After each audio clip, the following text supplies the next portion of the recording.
অনেক দিন আগে একটা জঙ্গলে একটা শিয়াল থাকত। সে বনের অন্য প্রাণী শিকার করা খাবার চুরি করে খেত, কারণ সে নিজে কাউকে শিকার করতে পারত না। সে খুবই অলস ছিল। একদিন জঙ্গলে এদিক ওদিক ঘুরে বেড়াচ্ছিল। ঘুরতে ঘুরতে সে একটা গুহার সামনে আসে। তখন শিয়াল বলল, এটা তো একটা গুহা। মনে হচ্ছে এই গুহায় বাঘ থাকে। তবে এই সময় নিশ্চয়ই বাঘ শিকার করতে বাইরে বেরিয়েছে, গুহার ভিতরে নেই। না, যাই ভিতরে, যদি বাঘের গুহায় বাঘের শিকার করা কোনো খাবার পাই কিনা। শিয়াল গুহার ভিতরে প্রবেশ করে। সেখানে ঢুকে দেখলো যে বাঘের শিকার করা একটা মরা হরিণ পড়ে আছে। আহা, এখানে তো একটা বাঘের শিকার করা মরা হরিণ পড়ে আছে। আজকে ভালোই ভোজন হবে। না না, দেরি করে লাভ নাই, বাঘ চলে আসবে। বাঘ চলে আসার আগে আমি এই মরা হরিণকে বাইরে নিয়ে গিয়ে খেয়ে ফেলি। যেই না শিয়াল হরিণকে মুখে করে তুলে নিয়ে যেতে যায়, তেমনি বাঘ গুহার ভিতরে চলে আসে। কি হরিণ বেটা, এখানে তুই কি করছিস? এত বড় সাহস হয় কি করে তুই আমার গুহায় আসিস, আবার আমার খাবার চুরি করতে এসেছিস? তোকে এক্ষুনি দেখাচ্ছি মজা।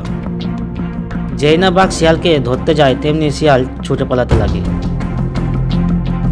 বাঘও শিয়ালের পেছনে ছুটে। কিছু দূর ছোটাছুটির পর শিয়ালটি উধাও হয়ে যায়। এই শিয়াল বেটা, কোথায় পালিয়ে গেলি? যদি ধরতে পারতাম না, এখনো থেকে মেরে খেয়ে নিতাম। আমার গুহায় ঢুকে আমার খাবার চুরি করিস? কোথায় গেলি? ধরা দে। না, মনে হচ্ছে কোথাও পালিয়ে গেছে। যদি কোনোদিন শিয়াল বেটাকে পায় না, বেটাকে ধরে খাবো। বাঘ সেখান থেকে চলে যায় তার গুহায়।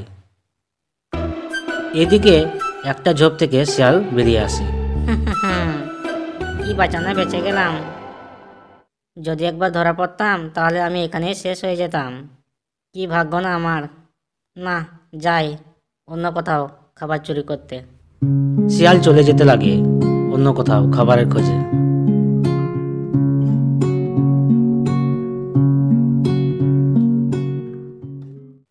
কিছু দূর যাওয়ার পর একটা জায়গায় দেখতে পেল একটা সিংহ একটা ছাগলকে মেরে ছাগলের মাংস খাচ্ছে। আহ, কি তৃপ্তি পাচ্ছি। অনেকদিন পর ছাগলের মাংস খাচ্ছি তো তাই। এখন তো আমার জলের পিপাসা পেয়েছে। না, একটু জল খেয়ে আসি, তারপর বাকিটা এসে আবার মজা করে খাবো।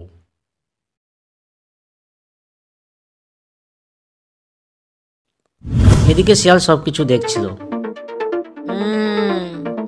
এটাই তো ভালো সুযোগ। সিংহ মহাশয় জল খেতে গেছে, এই সুযোগে ছাগলের মাংস খেয়ে ফেলি। শিয়াল মরা ছাগলের কাছে যায়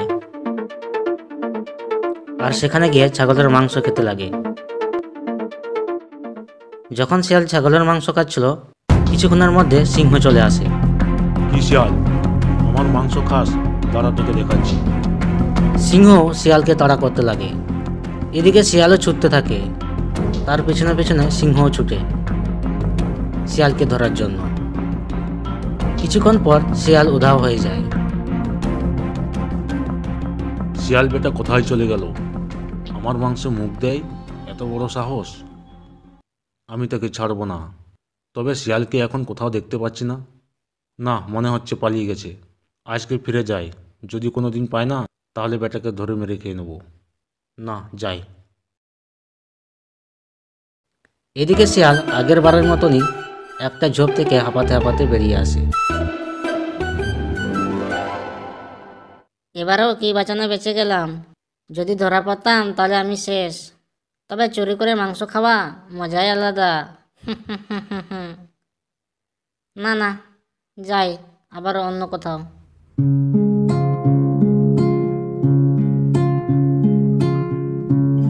এদিকে একটা কুমির নদীর তীরে ডাঙ্গায় মাছ ধরে খাচ্ছিল।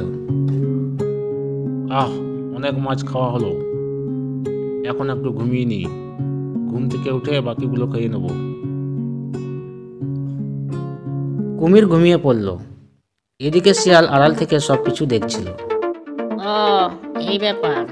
কুমির জল থেকে তুলে মাছ ধরে ডাঙায় তুলে খায়, আর আমি এত কষ্ট করে গোটা জঙ্গলে ঘুরে বেড়াই খাবারের খোঁজে। এবার থেকে প্রতিদিন এই কুমির বেটার মাছ চুরি করে খাবো। এখন কুমির ঘুমাচ্ছে, যাই যাই মাছগুলো খেয়ে নিই।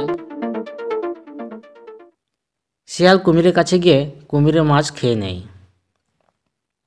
কুমিরের সব মাছ খেয়ে নিলাম, কুমির কিছুই বুঝতে পারলো না।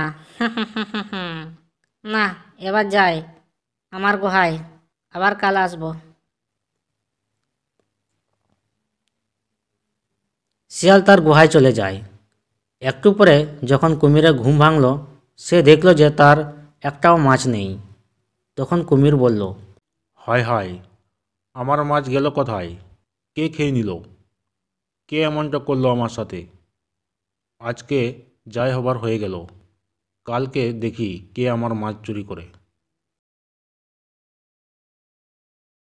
পরের দিন যখন শিয়াল গুহা থেকে বেরিয়ে এলো, আহ, কালকে পেট ভরে মাছ খেতে পেরেছিলাম বলে আমার খুব ভালো ঘুম হয়েছে। না, এবার যাই কুমিরের কাছে। এতক্ষণে মনে হয় নদী থেকে মাছ তুলে ডাঙায় খাচ্ছে। না, যাই যাই। শিয়াল নদীর ডাঙায় আসে। এসে দেখলো যে কুমির মাছ তুলে মজা করে খাচ্ছে।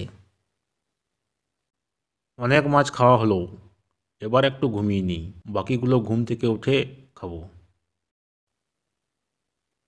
শিয়াল যখন দেখলো কুমির ঘুমিয়ে গেছে, তখন শিয়াল কুমিরের কাছে গিয়ে মাছ খেতে লাগলো।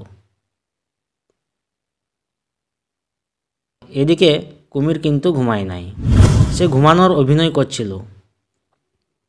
তখন কুমির মনে মনে বলল, ও, তার মানে এই শিয়াল বেটা আমার মাছগুলো খেয়ে নিচ্ছে। দাঁড়াও, এবার দেখাচ্ছি মজা। কুমির তখন চুপি চুপি করে শিয়ালের কাছে আসে। চুপি চুপি করে শিয়ালের লেজে কামড়ে শিয়ালকে জলে ফেলে দেয়।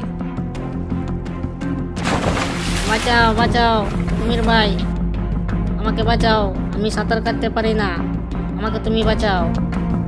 কুমির শিয়ালের কোনো কথাই কান দেয় না, সে শুধু তাকিয়ে থাকে। এদিকে শিয়াল সাঁতার কাটতে না পারায় সে কিছুক্ষণের পর জলে ডুবে মারা যায়।